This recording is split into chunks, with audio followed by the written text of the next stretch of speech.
नूंह के रोजकामेव थाना क्षेत्र के गांव भिरावटी में हुए कथित जानलेवा हमले के मामले में 3 दिन बाद भी आरोपियों पर कार्रवाई न होने से पीड़ित परिवार में रोष है। पीड़ित पक्ष का आरोप है कि शिकायत देने के बावजूद न तो एफआईआर दर्ज की गई और न ही किसी आरोपी की गिरफ्तारी हुई। गुरुग्राम निवासी जतिन यादव ने शिकायत में बताया कि 18 जून को एक महिला सहकर्मी की सूचना पर वह मौके पर पहुंचे थे। महिला को सुरक्षित भेजने के बाद कुछ लोगों ने उन्हें बातचीत के बहाने अपने कार्यालय बुला लिया, जहां बाहर निकलते ही 15-20 लोगों ने लाठी डंडों, लोहे की रोड और धारदार हथियारों से उन पर हमला कर साथ ही राजपाल पर हमला कर दिया।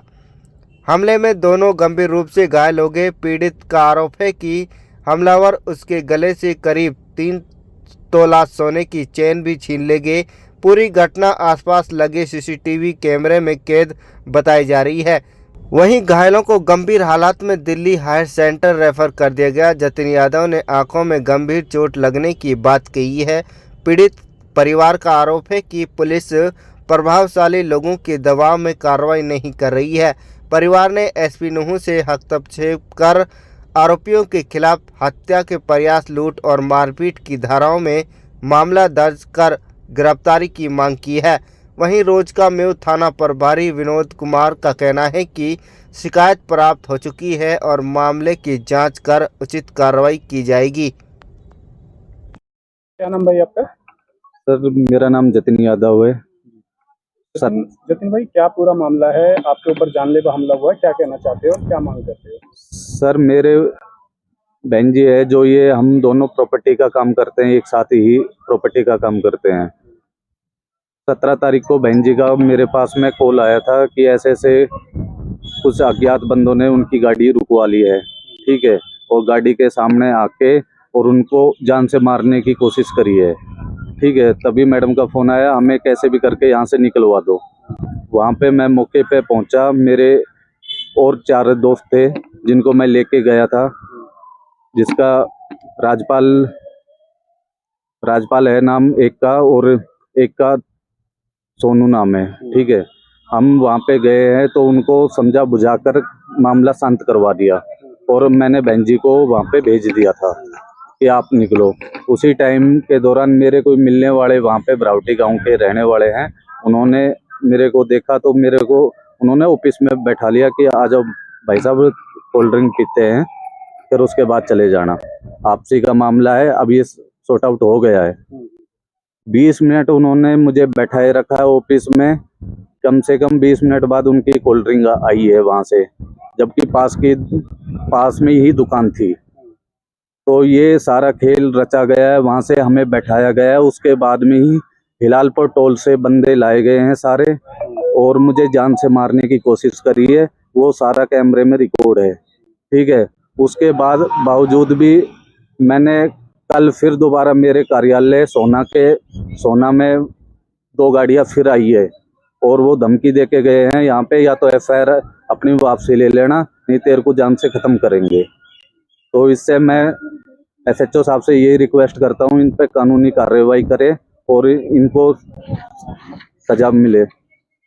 जी आपका? मेरा नाम विनीता चौहान है।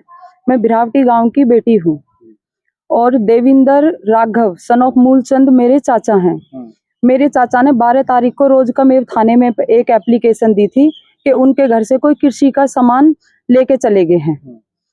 तो उन्होंने मुझे 12 तारीख की शाम को बताया कि बेटा हमने रोजकामेव थाने में एक एप्लीकेशन दी है, हमारी कोई सुनवाई नहीं हुई है। मैं अपने काम से कहीं बिजी थी, बाहर थी, इसलिए मैं 14 तारीख को रोजकामेव थाने में गई और मेरे साथ जतिन यादव करके एक सर हैं वो थे और मेरे चाचा चाची थे। हमने एसएचओ विनोद कुमार से बात करी कि सर ऐसे ऐसे इन बुजुर्गों को परेशान कर रहे हैं, प्लीज आप जाके देखो। उन्होंने पीसीआर भेजी, घर पे पीसीआर गई और वापस आ गई। ना 14 को कुछ हुआ, ना 15 को कुछ हुआ। 16 तारीख को मैं नूंह एसपी ऑफिस में आई हूँ। मैं एसपी सर के भी पेश हुई हूँ। मैं थी, जतिन यादव सर थे, मेरे चाचा थे और मेरी चाची थी और मेरा एक बेटा है अंकित, वो था। एसपी सर ने हमारी शिकायत सुनी बहुत अच्छे से और उन्होंने डीसीपी मैडम को ऑर्डर करे कि इन जो भी बंदे हैं इनको पाबंद करो, ठीक है, और जो भी इनका कृषि का सामान है वो सामान दिला के आओ। डीसीपी मैडम ने एसएचओ को बोला, एसएचओ गया, सामान दिला के आ गया। अगले उसी दिन शाम को मेरे पास डीसीपी मैडम के रीडर का कॉल जाता है कि कल आपको नुहू आना है और अपने चाचा को साथ लेके आना है, जो भी एफआईआर है उस पे साइन करके जाने कि हमारा सामान हमें मिल गया है। मैं अपने चाचा को 12 बजे के करीब लेके एसपी ऑफिस में आई। मेरे पीछे पीछे 2-3 लड़के भिरावटी गांव से आए, जो कि पार्किंग में, जिनको मैंने पहचान लिया है, और मैं यहाँ से चली गई। मेरे चाचा हराने के बाद डीसीपी ऑफिस में और एसपी ऑफिस में वो लड़के भी बुलाए गए। उन्होंने सारा जो भी मामला था समझा बुझा के हम वहाँ से निकल गए। मेरे चाचा चाची को उनका बेटा और उनकी बहू लेके चले गए। मैं घर गई थी। मेरी सिस्टर का जो बेटा है अंकित, इसको भिरावटी छोड़ने के लिए, इसकी वाइफ वहीं पे थी। मैं इसको छोड़ के जैसे अपनी गाड़ी घुमाई, मेरी गाड़ी के आगे एक अचानक गाड़ी आई। वो ही लड़के थे उसमें जो एसपी ऑफिस तक मेरा पीछा करते गए। उन लड़कों ने मुझे जान से मारने की धमकी दी, जिसकी सीसीटीवी फुटेज मेरे पास है, और ये बोले कि उन लड़कों को और वो लिकड़ेगी घर से तो उन्हें भी मारेंगे। मैं वहां से अपनी गाड़ी लेके निकलने लगी और मैंने गांव के मोड़ पे पहुंच के जतिन यादव सर को कॉल करा, क्योंकि मेरे बेटे अंकित का मेरे पास कॉल आया कि मौसी हमें यहाँ से निकाल के ले जा, ये लोग हमें मारेंगे अगर हमने गेट से बाहर पाम रखा तो जतिन यादव सर खुद और अपने 4 दोस्तों को साथ लेके आए और उन्होंने आके उन लड़कों को समझाया बुझाया और उन बच्चों को घर से निकलवा के मुझे गाड़ी में बैठा के गुड़गांव के लिए रवाना कर दिया। रवाना करने के बाद जतिन यादव सर के 2-3 दोस्त भिरावटी गांव के जो जानकार थे वो वहां पे मिले। सर से बोले आओ भाई चाय पानी पीते हैं, यहाँ पास में ही हमारा ऑफिस है। सर जाके वहाँ ऑफिस में बैठ गए। मैंने सर को कॉल किया कि सर हम निकल रहे हैं। सर ने बोला ठीक है तुम निकलो, ये मेरे भाई हैं, मैं आता हूँ 5 मिनट में। मैं सोना बाईपास पे पहुंची थी। इसने ही घर में जो सीसीटीवी चल रहे हैं, घर का कॉल गया कि जतिन के ऊपर हाथापाई कर दिया 10-15 लड़कों ने।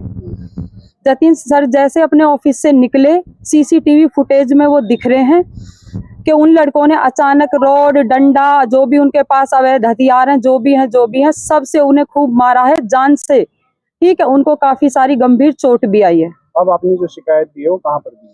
हमने शिकायत दे रखी है रोजकामेव थाने में और एसपी ऑफिस में। क्या कार्रवाई हुई है?